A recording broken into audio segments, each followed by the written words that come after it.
Hello everyone, welcome to science academy Solan.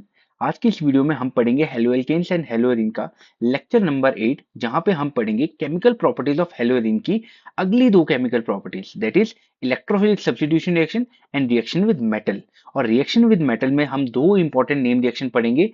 सबसे पहले आपके पास आएगी फिटिक रिएक्शन और उसके बाद आएगी वुड्स फिटिक रिएक्शन। तो चलिए इसको करना स्टार्ट करते हैं अपनी नेक्स्ट स्लाइड से।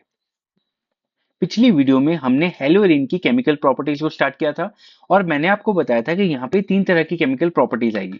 सबसे पहले आएगी हमारे पास न्यूक्लियोफिलिक सब्स्टिट्यूशन रिएक्शन। उसके बाद हमारे पास आनी थी इलेक्ट्रोफिलिक सब्स्टिट्यूशन रिएक्शन और नेक्स्ट हमारे पास जो थी वो थी रिएक्शन विद मेटल्स।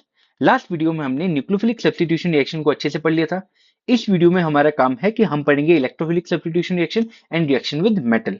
तो चलिए सबसे पहले इलेक्ट्रोफिलिक सब्स्टिट्यूशन रिएक्शन को पढ़ना स्टार्ट करते हैं। अगर मैं बात करूं इलेक्ट्रोफिलिक सब्स्टिट्यूशन रिएक्शन की, तो इलेक्ट्रोफिलिक सब्स्टिट्यूशन रिएक्शन वो कंपाउंड दिखाते हैं जो कि एरोमेटिक होते हैं। तो बेटा बेंजीन हो या फिर बेंजीन के डेरिवेटिव्स हो, वो एक रिएक्शन दिखाते हैं जिसका नाम है इलेक्ट्रोफिलिक सब्स्टिट्यूशन रिएक्शन। यहाँ पे क्या होता है, जो बेंजीन और उसके डेरिवेटिव जो होते हैं वहां पे होती है इलेक्ट्रॉन डेंसिटी बहुत ज्यादा, जिसकी वजह से जो इलेक्ट्रोफाइल है उसकी ऑर्थो, पैरा या फिर मेटा पोजीशन पर जाके ऐड हो जाते हैं और इस रिएक्शन का क्या नाम है, इलेक्ट्रोफिलिक सब्स्टिट्यूशन रिएक्शन। अगर मैं ये वाली बात जो है हेलोएरीन के साथ में करूं, तो वहां पे थोड़ा सा कंफ्यूजिंग पॉइंट होता है और वो किस वजह से होता है, आओ चलिए इसको करना स्टार्ट करते हैं। देखो, इसको मैं बाद में रीड करूंगा, पहले मैं आपको इसको एक्सप्लेन करूंगा फिर जाके मैं इसको रीड करूंगा। देखो हमारे पास क्या है, यहाँ पे जो बेंजीन है उसके ऊपर है हेलोजन। हेलोजन के यहाँ पे दो इफेक्ट नजर आते हैं। सबसे पहला होता है इसका माइनस आई इफेक्ट और दूसरा होता है इसका प्लस आर इफेक्ट। सबसे पहले समझते हैं माइनस आई इफेक्ट का क्या मतलब है। देखो हेलोजन जो है, हेलोजन आपको पता है हेलोजन में कौन कौन आते हैं बेटा। हेलोजन में आते हैं फ्लोरीन आता है, क्लोरीन आता है, ब्रोमीन आता है और आपके पास होता है आयोडीन होता है। अच्छा, ये जो होते हैं ये सबसे ज्यादा क्या होते हैं, ये होते हैं सबसे ज्यादा इलेक्ट्रोनेगेटिव। तो ये आपके पास क्या होते हैं, इलेक्ट्रोनेगेटिव ग्रुप्स होते हैं। अब देखो इसकी इलेक्ट्रोनेगेटिविटी ज्यादा है तो ये क्या करेगा, यहाँ से इलेक्ट्रॉन डेंसिटी ऊपर को खींचेगा। तो क्या होगा, इलेक्ट्रॉन डेंसिटी जो है वो कार्बन की रिंग से कहां की तरफ को जा रही होगी, वो हेलोजन की तरफ को जा रही होगी, क्योंकि हेलोजन क्या है बेटा, इलेक्ट्रोनेगेटिव एलिमेंट है, जिसकी वजह से इलेक्ट्रॉन डेंसिटी हेलोजन की तरफ को जाएगी। अब हमारे पास क्या होगा, अब हमारे पास रिंग में जो है वो इलेक्ट्रॉन डेंसिटी, रिंग की जो इलेक्ट्रॉन डेंसिटी है वो क्या हो रही होगी बेटा, कम हो रही होगी। मेरी बात समझ में आएगी, कम हो रही होगी। अब हमारे पास जो रिएक्शन थी, मैंने क्या बोला था, इलेक्ट्रोफिलिक सब्स्टिट्यूशन रिएक्शन, वो किस वजह से थी, सामने कौन आएगा, इलेक्ट्रोफाइल आएगा। अब जब बेटा यहाँ पे इलेक्ट्रॉन डेंसिटी ही कम हो रही है तो वो इलेक्ट्रोफाइल पे अटैक थोड़ा धीरे से करेगा। तो ये वाली रिएक्शन स्लो दिखाती है, क्यों, क्योंकि इसका माइनस आई इफेक्ट होता है। अब देखो बेटा, इसका दूसरा इफेक्ट एक और होता है, क्योंकि यहाँ पे जो है वो इलेक्ट्रोनेगेटिव होता है तो इसका ये कौन सा होता है इफेक्ट, माइनस आई इफेक्ट। लेकिन यहाँ पे आप क्यों भूल रहे हो, यहाँ पे लोन पेयर भी है। तो लोन पेयर की डोनेशन की वजह से रिंग में इलेक्ट्रॉन जो है वो बढ़ जाता है। अब रिंग पे जब इलेक्ट्रॉन बढ़ता है तो उसका क्या इफेक्ट होता है बेटा, प्लस आर इफेक्ट। अब जो प्लस आर इफेक्ट होता है वो रिंग पे इलेक्ट्रॉन डेंसिटी बढ़ाता है। और कैसे बढ़ाता है, तो पहले हमने ये समझा, अब मैं आपको ये समझाता हूँ। तो रिंग के जो लोन, ये जो लोन पेयर है हेलोजन के, वो रिंग में एंटर करते हैं। और देखो कैसे एंटर करते हैं, तो वो मैंने आपको यहाँ पे एक्सप्लेन किया है। तो यहाँ पे क्या बेटा, यहाँ पे लोन पेयर है, जब ये एंटर करेंगे तो ये नीचे को शिफ्ट करेगा और ये वाला बॉन्ड टूट के यहाँ पे आ जाएगा। तो यहाँ पे आएगा नेगेटिव चार्ज, यहाँ पे आएगा नेगेटिव चार्ज, और ये नीचे को शिफ्ट करेगा और यहाँ पे क्या आ जाएगा, पॉजिटिव चार्ज। अब यहाँ पे ये वाले और ये वाले, ये तो मैंने छेड़ा ही नहीं। अब मेरे पास नेक्स्ट क्या आएगा, ये वाला जो नेगेटिव चार्ज है ये फर्दर आगे आगे मूव करेगा, तो यहाँ पे कॉन्जुगेशन में पार्टिसिपेट करेगा। ये वाला यहाँ पे टूट के यहाँ पे आएगा, ये नेगेटिव आएगा। ये वाले एज इट इज है, लेकिन ये वाला बॉन्ड नया बना है और यहाँ पे Cl पे क्या आएगा, यहाँ पे डबल बॉन्ड है और यहाँ पे पॉजिटिव आया। अब देखो एक बात है, यहाँ पे Cl पे पॉजिटिव क्यों आया, क्योंकि इसने अपने लोन पेयर का यूज किया है। जब लोन पेयर शिफ्ट हुआ है तो इस पे पॉजिटिव चार्ज आएगा ना, क्योंकि इलेक्ट्रॉन डेफिशिएंट हुआ है। अब मेरे पास क्या होगा, अगली बात मेरे पास कुछ ऐसी होगी, ये जो नेगेटिव चार्ज है ये भी आगे को शिफ्ट करेगा और ये वाला टूट के यहाँ पे जाएगा। तो सुनना, सबसे पहले क्या होगा, ये वाला टूट के यहाँ पे गया और ये वाले जो पाई बॉन्ड थे ये शिफ्ट होके यहाँ पे चला जाएगा। तो मेरे पास यहाँ पे क्या आएगा, नेगेटिव चार्ज, यहाँ पे ये आया, यहाँ पे ये आया और यहाँ पे ऑलरेडी क्या था बेटा, यहाँ पे ऑलरेडी पॉजिटिव चार्ज था और डबल बॉन्ड था।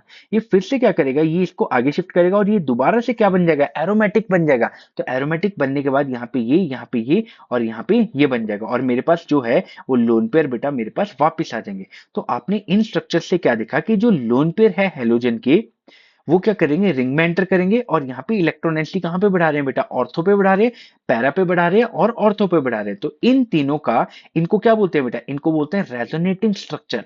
और इनका जो कंबाइंड स्ट्रक्चर हमारे पास होता है उसको बोलते हैं रेजोनेंस हाइब्रिड।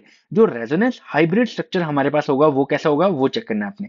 तो यहाँ पे क्या हो रहा है, यहाँ पे जो लोन पेयर जो है, लोन पेयर वो क्या कर रहे हैं, रिंग में एंटर करके इलेक्ट्रॉन डेंसिटी बढ़ा रहे हैं कहाँ पे, एक तो ऑर्थो पोजीशन पे, एक बेटा पैरा पोजीशन पे और एक ऑर्थो पोजीशन पे।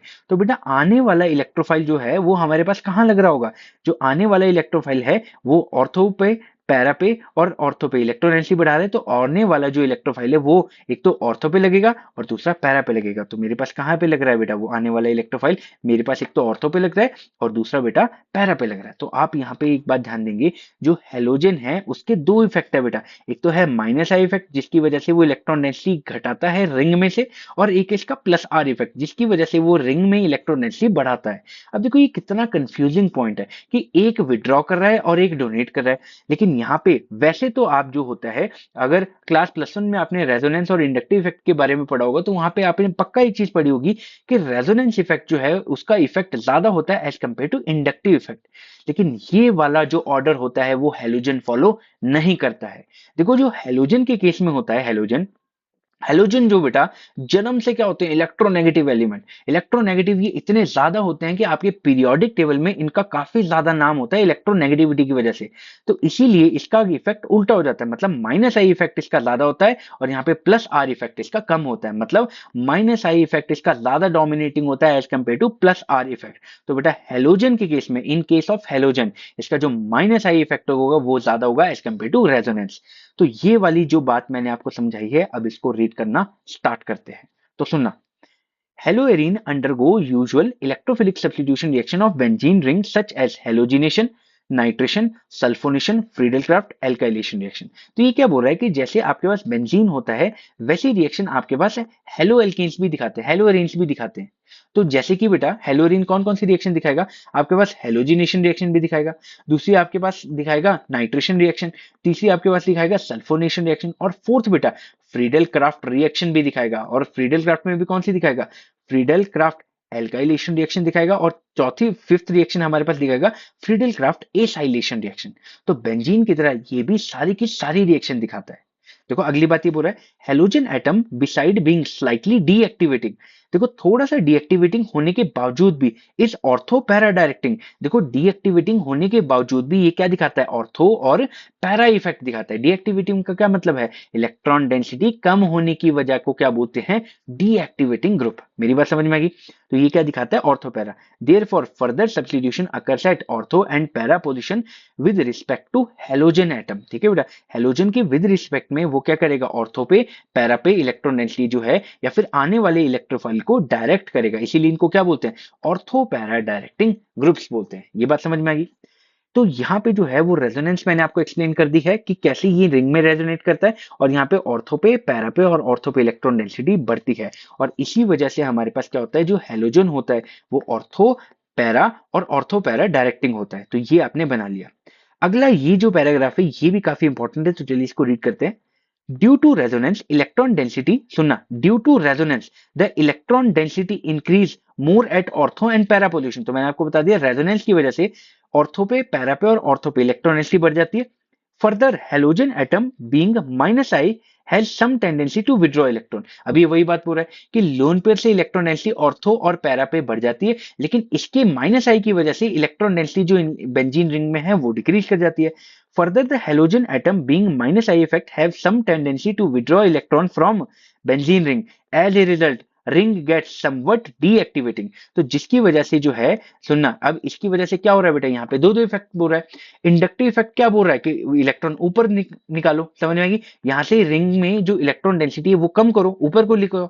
लेकिन आपके पास जो दूसरा है, जो रेजोनेंस इफेक्ट है, वो क्या बोल रहा है, रेजोनेंस इफेक्ट बोल रहा है कि इलेक्ट्रॉन डेंसिटी जो है वो रिंग में डोनेट करो। तो यहाँ पे दो इफेक्ट एक साथ आ जाते हैं। तो सुना, as a result ring gets somewhat deactivating as compare to benzene ring. तो जिसकी वजह से बेटा यहाँ पे तो लड़ाई चल रही है। यहाँ पे कौन सी लड़ाई चल रही है, यहाँ पे हेलोजन का जो इंडक्टिव इफेक्ट बोल रहा है कि रिंग से इलेक्ट्रॉन जो है वो कम करो, लेकिन यहाँ पे जो लोन पेयर है जो कि रेजोनेंस इफेक्ट है वो क्या बोल रहा है कि रिंग में इलेक्ट्रॉन जो है वो इंक्रीज करो। समझ में आ गई बात। तो कोई बोल रहा है इसमें से इलेक्ट्रॉन कम करो और कोई बोल रहा है इसमें से इलेक्ट्रॉन बढ़ा दो। तो यहाँ पे इसी लड़ाई की वजह से ये क्या हो रहा है, ये आपके पास थोड़ा सा डीएक्टिवेटिंग हो जाता है as compare to benzene ring. तो बेंजीन ये सारी रिएक्शन जो है होती है वो फास्ट दिखाती है, लेकिन ये वाली जो है वो रिएक्शन स्लो दिखाता है। क्यों? क्योंकि यहाँ पे दो इफेक्ट लग रहे हैं और दोनों जो है वो ऑपोजिट इफेक्ट है। हेलोजन क्या बोल रहा है, हेलोजन का माइनस आई इफेक्ट क्या बोल रहा है कि इलेक्ट्रॉन डेंसिटी रिंग से कम करो, और जो लोन पेयर है वो क्या बोल रहे हैं कि इलेक्ट्रॉन डेंसिटी रिंग पे बढ़ा दो। तो ये वाली बात आपको ध्यान में रखनी है।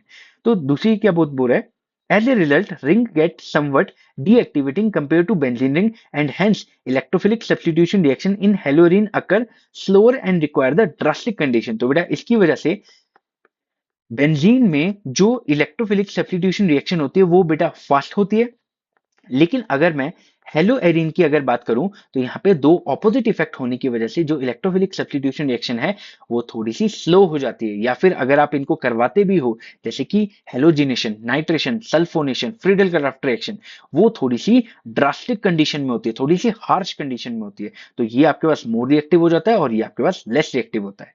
अब देखो एनसीईआरटी में इसका एक क्वेश्चन भी है जो कि काफी ज्यादा इंपॉर्टेंट है, और ये वाला आपके बोर्ड्स में काफी ज्यादा आता है, that is your question number example number 6.9। अब ये जो है आपके बोर्ड्स के लिए काफी ज्यादा इंपॉर्टेंट है, तो चलिए इसको रीड करना स्टार्ट करते हैं। तो देखते हैं जरा ये क्वेश्चन क्या बोल रहा है। ये बोल रहा है although chlorine is an electron withdrawing group yet it is ortho and para directing in electrophilic substitution reaction. तो ये क्वेश्चन क्या बोल रहा है बेटा, ये बोल रहा है कि जैसे आपके पास हेलोजन, बेंजीन के ऊपर हेलोजन लगा है और वो भी कौन लगा है, क्लोरीन लगा है। ये बोल रहा है कि वैसे तो क्लोरीन जो है वो क्या है, एक इलेक्ट्रॉन विड्रॉइंग ग्रुप है ना, जिसकी वजह से इलेक्ट्रॉन डेंसिटी बेंजीन रिंग में कम होनी चाहिए, लेकिन ये फिर भी जो है आने वाले इलेक्ट्रोफाइल को कहाँ पे लगाता है, ऑर्थो और पैरा पे लगाता है। तो ये बोल रहा है कि जो हेलो एरीन है और या फिर क्लोरोबेंजीन जो है वो ऑर्थो पैरा डायरेक्टिंग क्यों है, क्योंकि आपके पास क्लोरीन जो है वो तो एक इलेक्ट्रॉन विड्रॉइंग ग्रुप है, तो वो ऑर्थो और पैरा पे आने वाला जो इलेक्ट्रोफाइल है उसको क्यों लगा रहा है। तो आओ इसको रीड करना स्टार्ट करते हैं। तो देखो बेटा मैंने आपको पहले ही बताया था यहाँ पे इसके दो इफेक्ट है, एक है इसका इंडक्टिव इफेक्ट और एक है इसका रेजोनेंस इफेक्ट। इंडक्टिव इफेक्ट से ये खींचता है लेकिन रेजोनेंस इफेक्ट से ये देता है। तो चलो उसको रीड करना स्टार्ट करते हैं। ये बोल रहा है chlorine withdraw electron through inductive effect. तो क्लोरीन क्या करता है, अपने इलेक्ट्रॉन को विड्रॉ करता है बेंजीन रिंग से through inductive effect and release electron from resonance effect. तो ये पहला पॉइंट काफी ज्यादा इंपॉर्टेंट है, विड्रॉ कैसे करता है इंडक्टिव इफेक्ट से और रिलीज कैसे करता है रेजोनेंस इफेक्ट से। दो inductive effect chlorine destabilize the intermediate carbocation formed during the electrophilic substitution reaction। तो ये क्या बोल रहा है कि जो क्लोरीन होता है, क्लोरीन जैसे ही ऑर्थो वाला इस पे अटैक करता है, तो ऑर्थो वाला जब इस पे अटैक करेगा तो यहाँ पे क्या चार्ज आएगा, पॉजिटिव चार्ज। तो यहाँ पे पॉजिटिव आ रहा है, तो ये जो क्लोरीन है, chlorine being electron withdrawing group या फिर इलेक्ट्रोनेगेटिव एटम, ये क्या करेगा, इलेक्ट्रॉन डेंसिटी ऊपर खींचेगा। अच्छा ये जो पॉजिटिव यहाँ पे बन रहा है उसको क्या कर रहा है, ये तो डिस्टेबलाइज कर रहा है उसको। तो ये क्या कर रहा है, क्लोरीन उसका माइनस आई इफेक्ट की वजह से उसकी स्टेबिलिटी को क्या कर रहा है, डिक्रीज कर रहा है। तो ये आपको पहली बात समझ में आ गई।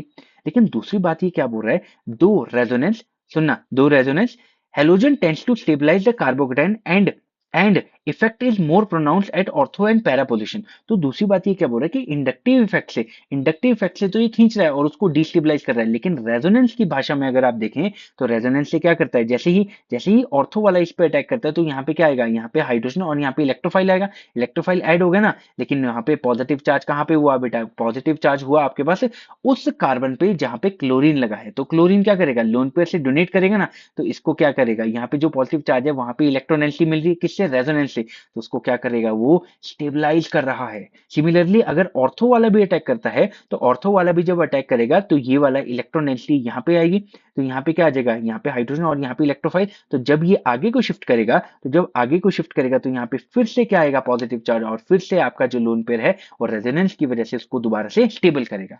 तो सुनना, यहाँ पे भी दो इफेक्ट ये बता रहे हैं कि जब बेटा ऑर्थो वाला अटैक करता है या फिर पैरा वाला अटैक करता है तो पॉजिटिव चार्ज कहाँ पे आता है, उस कार्बन पे जहाँ पे हेलोजन लगा है। तो ये क्या करता है, इसका इंडक्टिव इफेक्ट इसको क्या करता है, डिस्टेबलाइज, लेकिन इसका लोन पेयर जो है उसको स्टेबलाइज करता है। तो यहाँ पे दो इफेक्ट जो है वो मैंने एक्सप्लेन कर दिए। अब नेक्स्ट ये क्या बोल रहा है, the inductive effect is stronger than resonance effect and cause the net electron withdraw and cause the net deactivation। तो ये क्या बोल रहा है कि जो आपके पास इंडक्टिव इफेक्ट है ना, जैसे यहाँ पे क्लोरीन है और यहाँ पे दूसरा क्या है बेटा, रेजोनेंस इफेक्ट है, यहाँ पे क्लोरीन के लोन पेयर की वजह से रेजोनेंस है। ये क्या बोल रहा है कि जो क्लोरीन है इसका जो माइनस आई इफेक्ट है ये ज्यादा डोमिनेटिंग है एज कम्पेयर टू इसका प्लस आर इफेक्ट, मतलब ये ज्यादा खींच रहा है और कम इसको दे रहा है। तो बस ये वाली बात जो है वो ये बता रही है, तो जिसकी वजह से आपकी जो बेंजीन रिंग है वहां पे इलेक्ट्रॉन की डेंसिटी क्या कर रही है, डिक्रीज कर रही है, और बेटा आपके बेंजीन रिंग को क्या बना रही है, डीएक्टिवेटिंग बना रही है। तो बस ये वही बात बोल रहा है, तो मैं इसको दोबारा रीड कर देता हूँ। The inductive effect is stronger than resonance effect, इसका जो इंडक्टिव इफेक्ट है वो ज्यादा है as compare to resonance effect, and cause the net electron withdrawing, जिसकी वजह से इलेक्ट्रॉन डेंसिटी जो है बेंजीन रिंग पे वो क्या हो जाती है, कम हो जाती है, और इसको क्या बना देती है, नेट डीएक्टिवेटिंग बना देती है। इतनी मेरी बात समझ में आ गई। तो इसको और इसको आप लिखेंगे जब भी ये क्वेश्चन आपका आएगा। अगली बात यहाँ पे ये जो है ये इतना कोई खास इंपॉर्टेंट है नहीं, ठीक है, लेकिन आपको ये वाली जो पॉइंट है ये काफी ज्यादा इंपॉर्टेंट है। ये क्या बोल रहा है, ये बोल रहा है रिएक्टिविटी इज दस controlled by the strong inductive effect. बेटा जो इसकी रिएक्टिविटी कम हुई थी वो किसकी वजह से हुई थी, वो हुई थी इसकी माइनस आई इफेक्ट की वजह से, जो मैंने आपको बताया था ना कि बेंजीन जो है वो ज्यादा रिएक्टिव है as compare to haloarene. क्यों, क्योंकि जो बेंजीन है वहां पे कोई भी इलेक्ट्रॉन ग्रुप नहीं है, लेकिन यहाँ पे जो हेलोजन है उसका माइनस आई इफेक्ट क्या कर रहा है, इलेक्ट्रॉन डेंसिटी ऊपर को विड्रॉ कर रहा है, जिसकी वजह से यहाँ पे इलेक्ट्रॉन डेंसिटी जो है वो डिक्रीज कर रही है, जिसकी वजह से ये क्या बन रहा है, ये डीएक्टिवेट बन रहा है। तो ज्यादा रिएक्टिव कौन है बेटा, आपके पास ज्यादा रिएक्टिव है benzene ring as compare to haloarene. तो इन्होंने क्या बोला, reactivity is controlled by inductive effect. तो इंडक्टिव इफेक्ट क्या करता है, इसकी रिएक्टिविटी को कंट्रोल करता है कि इसको लेस रिएक्टिव बनाता है। लेकिन अगली बात बहुत इंपॉर्टेंट है, and orientation is controlled by resonance effect, very important बात। लेकिन जो आने वाला ये क्या बोल रहा है कि जो हेलोजन जो है ना, हेलोजन इसको क्या बना रहा है, इसको बना रहा है लेस रिएक्टिव। लेकिन फिर भी अगर सामने से इलेक्ट्रोफाइल आ जाए तो उसको डायरेक्शन कौन देगा, उसको डायरेक्शन देगा इसके रेजोनेंस इफेक्ट। वो क्या बोलता है, इलेक्ट्रॉन डेंसिटी कहाँ पे बढ़ाता है, ऑर्थो पे और पैरा पोजिशन पे बढ़ाता है। तो आने वाला इलेक्ट्रोफाइल कहाँ पे आएगा, एक तो ऑर्थो पे आएगा और दूसरे वाला कहाँ पे आएगा बेटा, दूसरे वाला जो है वो पैरा पोजिशन पे आएगा। तो ये काफी इंपॉर्टेंट पॉइंट इन्होंने बोल दिया कि रेजोनेंस इफेक्ट इज, सुनना, रिएक्टिविटी इज दस controlled by the strong inductive effect. Inductive effect जो है इसकी रिएक्टिविटी को कंट्रोल करता है, और बेटा जो रेजोनेंस इफेक्ट है इसकी डायरेक्शन को कंट्रोल करता है। तो ये बात आपको अच्छे से समझ में आनी चाहिए, क्योंकि ये जो क्वेश्चन है वो बोर्ड्स में आ जाता है। इलेक्ट्रोफिलिक सब्स्टिट्यूशन रिएक्शन को समझने के बाद अब बारी आती है इनकी रिएक्शंस करने की, और सबसे पहली रिएक्शन हम देखेंगे हेलोजिनेशन रिएक्शन। देखो हेलोजिनेशन रिएक्शन में हमारे पास क्या है, हमारे पास हेलोरीन है और यहाँ पे Cl2 दिया है और यहाँ पे दिया है एनहाइड्रस FeCl3। अब देखो यहाँ से क्या होता है, यहाँ से इलेक्ट्रोफाइल कैसे जनरेट होता है वो मैंने आपको यहाँ पे बताया। तो सबसे पहले क्लोरीन लेंगे हम, तो क्लोरीन और यहाँ पे क्लोरीन, यहाँ पे सिंगल बॉन्ड होता है। अब क्लोरीन के पास क्या होता है, 1 2 3 4 5 6, यहाँ पे तीन तीन लोन के पेयर्स होते हैं। तो यहाँ पे तीन लोन पेयर, 1 2 3, और यहाँ पे भी 1 2 और 3 होता है। अब देखो ये क्या करता है, यहाँ पे आपने FeCl3 लिया है। अब जो FeCl3 है ये किसका काम करता है, ये लुईस एसिड की तरह काम करता है और ये लुईस बेस की तरह काम करता है। अब यहाँ पे इलेक्ट्रोफाइल कैसे जनरेट होता है आओ चेक करते हैं। ये क्या करता है, लोन पेयर यहाँ पे डोनेट करता है, जिसकी वजह से जो है ये बॉन्ड ब्रेक कर जाता है, यहाँ पे Cl पॉजिटिव बनता है और यहाँ पे क्या बन जाता है, यहाँ पे बन जाता है FeCl4 और यहाँ पे नेगेटिव। तो ये आपके पास क्या बन गया, Cl पॉजिटिव बन गया ना, तो ये आपके पास हो गया इलेक्ट्रोफाइल हो गया। तो बेटा यहाँ से क्या इलेक्ट्रोफाइल जनरेट होता है, यहाँ से इलेक्ट्रोफाइल जो जनरेट होता है वो होता है Cl पॉजिटिव। अब देखो Cl पॉजिटिव कहाँ पे लगेगा, क्योंकि ये इलेक्ट्रॉन डोनेटिंग है तो ऑर्थो पे, पैरा पे और ऑर्थो पे। तो एक बारी कहाँ पे लग जाएगा, ऑर्थो पे लग जाएगा, और एक बारी कहाँ पे लग जाएगा, पैरा पे लग जाएगा। सॉरी, एक बारी पैरा पे लग जाएगा और दूसरी बारी ऑर्थो पे लग जाएगा। तो इस बात का ध्यान देंगे कि यहाँ पे ऑर्थो और पैरा में से मेजर प्रोडक्ट कौन सा बनेगा बेटा, आपको यहाँ पे अगर ध्यान दे तो यहाँ पे क्या है, पैरा प्रोडक्ट है, और यहाँ पे क्या है बेटा, यहाँ पे ऑर्थो है। तो यहाँ पे जो दो बल्कि ग्रुप है वो सेम, वो बहुत ज्यादा क्लोज है, जिसकी वजह से यहाँ पे क्या होगी, हिंड्रेंस होगी, और जिसकी वजह से ये जो है एक माइनर प्रोडक्ट बनेगा। लेकिन यहाँ पे जो बल्कि ग्रुप है वो ऑपोजिट पोजीशन में है, तो यहाँ पे कोई भी इसको हिंड्रेंस नहीं होगी, और ये हमारे पास क्या बनेगा, मेजर प्रोडक्ट बनेगा। दूसरी हमारे पास जो रिएक्शन आती है वो आती है नाइट्रेशन रिएक्शन। अब हमारे पास क्या है, क्लोरोबेंजीन है और यहाँ पे HNO3 और यहाँ पे कंसंट्रेटेड सल्फ्यूरिक एसिड हमारे पास देके रखा है। अब ये दोनों कैसे इलेक्ट्रोफाइल बनाते हैं आओ चलिए चेक करते हैं। सबसे पहले मैंने लिखा है यहाँ पे नाइट्रिक एसिड HNO3, तो यहाँ पे लिखा है HNO और यहाँ पे 3 है, तो ये HNO3 है। और बेटा जो कंसंट्रेटेड H2SO4 होता है वहां से हमें क्या मिलता है, हमें एसिड मिलता है, H+ आयन मिलता है, तो यहाँ पे H+ होगा। अब देखो ये क्या करेगा, ये जो ऑक्सीजन के लोन पेयर है ये इस कार्बन पे अटैक, इस हाइड्रोजन पे अटैक कर देंगे, और मेरे पास क्या बन जाएगा, मेरे पास बन जाएगा, सुनना बात को ध्यान से देखेंगे, यहाँ पे N डबल बॉन्ड O और यहाँ पे ऑक्सीजन है और यहाँ पे OH2 यहाँ पे पॉजिटिव बन जाएगा। अब देखो ये वाटर बन गया ना, कि देखो इसने लोन पेयर ने इसका यूज किया है तो इस पे पॉजिटिव चार्ज तो आएगा। अब ये क्या बन गया, ये वाटर बन गया, तो वाटर यहाँ से रिलीज हो जाएगा, यहाँ से पानी निकल जाएगा और क्या बन जाएगा बेटा, NO2 और यहाँ पे बन जाएगा पॉजिटिव चार्ज और यहाँ पे क्या निकल जाएगा बेटा, वाटर मॉलिक्यूल निकल जाएगा। तो मतलब यहाँ से हमारे पास क्या इलेक्ट्रोफाइल जनरेट होता है, NO2+, तो वही आपके पास ऑर्थो पे लगेगा, वही आपके पास पैरा पे लगेगा। फिर से दो बल्कि ग्रुप एक साथ यहाँ पे बन रहे हैं कि नहीं, तो ये आपके पास क्या बनेगा, माइनर बनेगा कि नहीं, तो ऑर्थो वाला माइनर बनता है, लेकिन पैरा वाला क्या बनता है, पैरा वाला मेजर प्रोडक्ट बनता है। तो आप इसको क्या लिखेंगे, देखो यहाँ पे है 1 क्लोरो 2 नाइट्रो बेंजीन। तो फर्स्ट पे कौन है बेटा, देखो बेंजीन है ना एक्चुअल में ये, लेकिन 1 पे कौन है बेटा, क्लोरो है, और 2 पे कौन है, नाइट्रो है। सिमिलरली यहाँ पे 1 और यहाँ पे 4 पोजीशन पे तो आपने बोला 1 क्लोरो 4 नाइट्रो बेंजीन, इस बात का ध्यान रखेंगे। नेक्स्ट हमारे पास जो इलेक्ट्रोफिलिक सब्स्टिट्यूशन रिएक्शन आ रही है वो है सल्फोनेशन रिएक्शन। अब देखो सल्फोनेशन रिएक्शन में क्या होता है, यहाँ पे जो एराइल हैलाइड होता है या क्लोरोबेंजीन है, उसकी रिएक्शन किसके साथ में कराते हैं, कंसंट्रेटेड सल्फ्यूरिक एसिड के साथ में। देखो कंसंट्रेटेड हम हीटिंग की फॉर्म में ले रहे हैं, उसका क्या मतलब है, ये हमें बता रहा है कि ये आपके पास क्या है, लेस रिएक्टिव है, इसके लिए हमें थोड़ी सी हार्श कंडीशन देनी पड़ती है, मतलब ज्यादा टेम्परेचर, और जो H2SO4 भी लेंगे वो भी कंसंट्रेटेड लेंगे। तो बेटा इसमें से एक क्या करता है, एक आपके पास देखो H2SO4 का स्ट्रक्चर ये है ना, यहाँ पे H यहाँ पे क्या बन गया H2 और यहाँ पे ये क्या बन गया SO4। तो एक तो क्या काम करेगा, एक तो ये हम पूरा बनाएंगे और दूसरा क्या काम करेगा, दूसरा H+ देगा।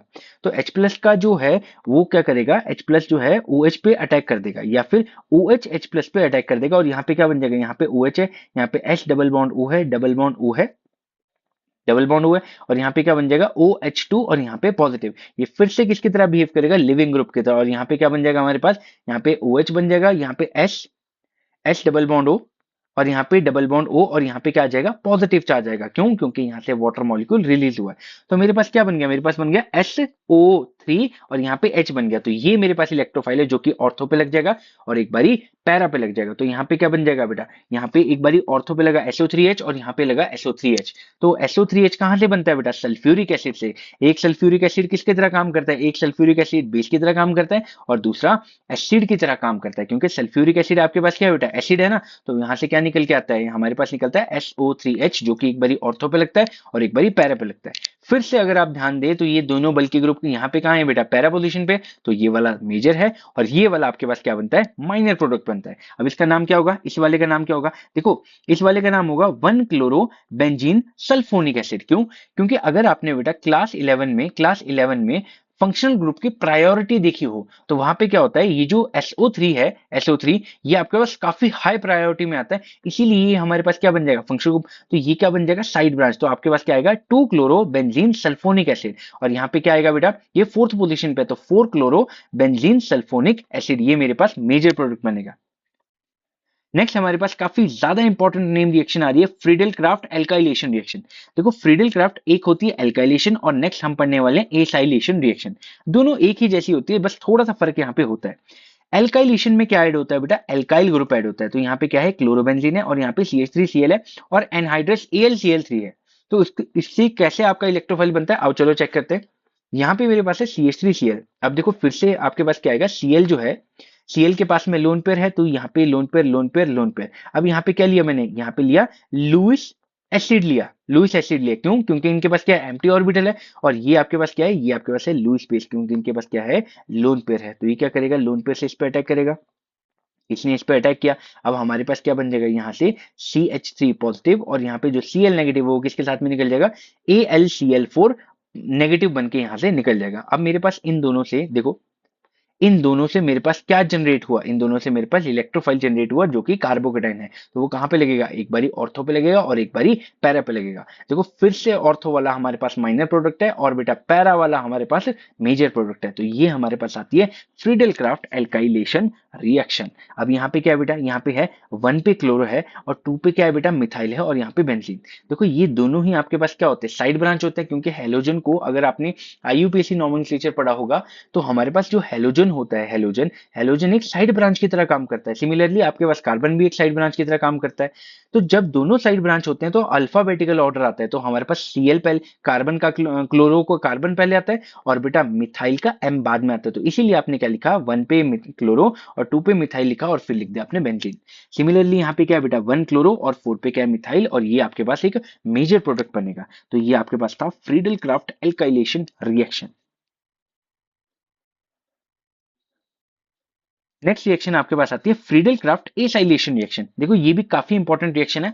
आपके पास क्या होता है, यहाँ पे हेलोरीन होगा और यहाँ पे क्या होगा, यहाँ पे होगा एसिड क्लोराइड। तो आपके पास एसिड क्लोराइड है और यहाँ पे है एनहाइड्रस AlCl3। अब यहाँ से भी कौन सा इलेक्ट्रोफाइल जनरेट होता है, आओ चलिए चेक करते हैं। तो मेरे पास क्या होगा, यहाँ पे जो लोन पेयर है ये लोन पेयर इस पे अटैक करेगा और यहाँ पे क्या बन जाएगा, यहाँ पे बन जाएगा CH3 C double bond O और यहाँ पे क्या चार्ज आएगा, पॉजिटिव चार्ज। क्यों, क्योंकि जैसे ही इसने इस पे अटैक किया तो ये रिमूव हो जाएगा ना यहाँ से। तो मेरे पास क्या बन जाएगा, यहाँ पे इस पोजीशन पे पॉजिटिव आ जाएगा। तो ये बन गया और मेरे पास क्या बन गया, यहाँ पे AlCl4 और यहाँ पे नेगेटिव।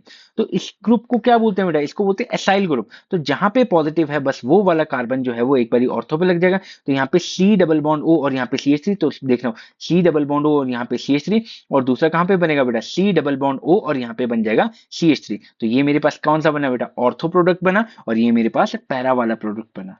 तो ये सारी रिएक्शन हमने एक एक करके कर ली है। सबसे पहले हमने देखी हेलोजिनेशन रिएक्शन, दूसरी हमने देखी नाइट्रेशन रिएक्शन, तीसरी हमने देखी बेटा सल्फोनेशन रिएक्शन, फोर्थ हमने देखी फ्रीडल क्राफ्ट एल्काइलेशन रिएक्शन और बेटा फिफ्थ हमने देखी फ्रीडल क्राफ्ट एसाइलेशन रिएक्शन।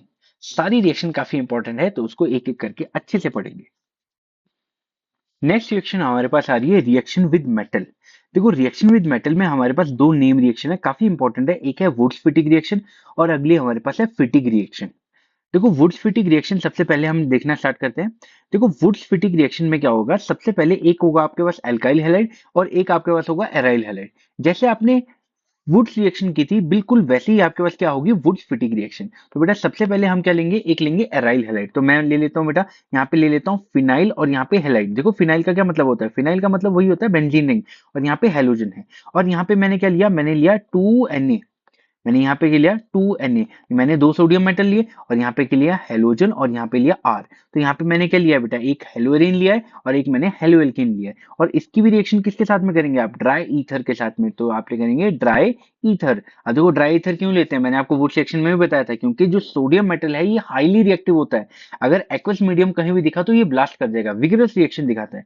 तो यहाँ पे क्या होगा, यहाँ पे बेटा NaCl निकल जाएगा, यहाँ पे NaX निकल जाएगा और यहाँ पे क्या बन जाएगा बेटा, यहाँ पे बन जाएगा, यहाँ पे फिनाइल, यहाँ पे बन जाएगा बेटा फिनाइल और यहाँ पे आर। और अगर फिनाइल नहीं बनाना है तो आप बेंजीन रिंग भी बना सकते हैं और यहाँ पे बन जाएगा आर। तो इसको रीड करते हैं जरा, ये क्या बोल रहा है, a mixture of alkyl halide and aryl halide. ये क्या बोल रहा है, एराइल हैलाइड और alkyl halide gives and alkyl arene. क्या बना रही है, एल्काइल और एरिन बना रहा है। When treatment with sodium in dry ether is called Wurtz Fittig reaction. तो ये आप सिंपल सा लिख सकते हैं, इतनी डिफिकल्ट भाषा तो आपको नहीं लिखनी है, आप सिंपल सा लिख सकते हैं, when haloarene and haloalkane react with sodium metal in the presence of dry ether it form. क्या बना रहा है बेटा, ये बना रहा है एराइल एल्काइल ग्रुप, जिसको आप क्या बोलते हो बेटा, वुड्स फिटिग रिएक्शन। तो बस आपको इतना सा ध्यान में रखना है। जैसे कि मैं आपको एक एग्जांपल देता हूँ, मेरे पास क्या है, मेरे पास है मिथाइल क्लोराइड है, ठीक है। एक मैंने लिया CH3Cl, मैंने यहाँ पे ले लिया CH3 और यहाँ पे Cl लिया है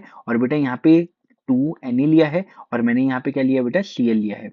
मैंने Cl और यहाँ पे बेंजीन रिंग ली है, ठीक है, बेंजाइल क्लोराइड लिया है। अब यहाँ पे फिर से क्या निकलेगा बेटा, NaCl निकलेगा, ठीक है, दो दो NaCl निकलेंगे और हमारे पास क्या बन जाएगा बेटा, यहाँ पे बेंजीन बनेगा, बेंजीन और यहाँ पे CH3। तो देखो यहाँ पे क्या लेना पड़ेगा हमको, ड्राई ईथर। ड्राई ईथर आप नहीं बोलेंगे, ठीक है, ड्राई ईथर वरना गलत हो जाएगा आपका क्वेश्चन।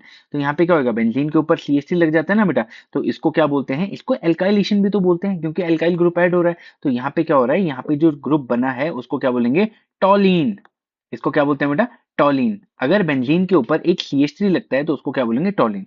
सिमिलरली जैसे अगर अगर मैं अगला क्वेश्चन करूँ, यहाँ पे CH3 CH2 और यहाँ पे क्या बेटा Cl है, यहाँ मैंने Cl लगा दिया और यहाँ पे क्या लिखा मैंने 2Na लिखा और यहाँ पे फिर से मैंने क्या लिया, मैंने यहाँ पे लिया क्लोरोबेंजीन। तो हमारे पास क्या बन रहा है बेटा, ड्राई ईथर के प्रेजेंस में मेरे पास क्या हो जाएगा, बेंजीन के ऊपर दो कार्बन लगेंगे तो मेरे पास क्या बन जाएगा, बेंजीन और यहाँ पे CH2 और यहाँ पे CH3। तो ये भी काफी इंपॉर्टेंट नेम रिएक्शन है जिसका नाम है वुड्स फिटिग रिएक्शन। अगली इंपॉर्टेंट रिएक्शन हमारे पास आती है फिटिग रिएक्शन। देखो सबसे पहले इंपॉर्टेंट रिएक्शन आपके पास होती है वुड्स रिएक्शन, दूसरी उसी की जैसी आपके पास होती है विड्स वुड्स फिटिग रिएक्शन, और थर्ड हमारे पास आती है बेटा फिटिग रिएक्शन। तो फिटिग रिएक्शन क्या बोलती है बेटा, सुनना, aryl halide also gives analogous compound when treated with sodium and dry ether in which two aryl group are joined together, they are called Fittig reaction. तो देखो बेटा सुनना, सबसे पहले हमने किया वुड्स रिएक्शन। वुड्स रिएक्शन में क्या किया था, हमने दो एल्काइल क्लोराइड लिए थे, यहाँ पे सोडियम मेटल लिया था, ड्राई ईथर लिया था, और मेरे पास क्या हो गया था, डबलिंग ऑफ कार्बन हो गई थी। दूसरा हमने क्या किया बेटा, दूसरा हमने किया वुड्स फिटिग रिएक्शन। हमने क्या लिया, एल्काइल क्लोराइड लिया, दूसरा हमने क्या लिया बेटा, एराइल क्लोराइड लिया, और हमने क्या किया, सोडियम मेटल और ड्राई ईथर की प्रेजेंस में ये Cl निकाल दिया, और मेरे पास क्या बन गया, यहाँ पे बेंजीन और यहाँ पे Cl बन गया, यहाँ पे CH3 बन गया। अब आपको क्या करना है बेटा, अब आपको ये बेंजीन जो है वो दो बारी ऐड करना है। दो बारी कैसे ऐड करना है, आओ चेक करते हैं। देखो यहाँ पे आपके पास क्या है, यहाँ पे हेलोरीन है, एक हेलोरीन है, यहाँ पे क्या है, हेलोएरिन है, और यहाँ पे क्या होगा बेटा, दो सोडियम मेटल होंगे, और फिर से हमारे पास क्या आएगा, हेलोएरिन आएगा। तो यहाँ पे भी क्या आ जाएगा, Cl आ जाएगा। अब यहाँ पे क्या निकलेगा, यहाँ पे निकलेगा 2 मोल ऑफ NaCl, तो यहाँ पे 2 NaCl निकल गए, और यहाँ पे ये वाली बेंजीन रिंग, ये वाली बेंजीन रिंग के साथ में बॉन्ड बना लेगी, और क्या बनाएगी, डाइफिनाइल या फिर बाइफिनाइल भी हम इसको बोल सकते हैं। तो यहाँ पे बेंजीन रिंग है और दूसरा भी बेंजीन रिंग है, तो मेरे पास क्या बन जाएगा, ये दो बेंजीन रिंग जो है वो फ्यूज हो जाएगी, और मेरे पास क्या निकलेगा, 2NaCl बन जाएगा। तो ये आपको ध्यान में रखना है कि कैसे डाइफिनाइल बनता है। इस वीडियो में इतना ही। वीडियो अच्छी लगी हो तो लाइक करें, अपने फ्रेंड्स के साथ में शेयर करें, इस चैनल को सब्सक्राइब करें। Thank you so much.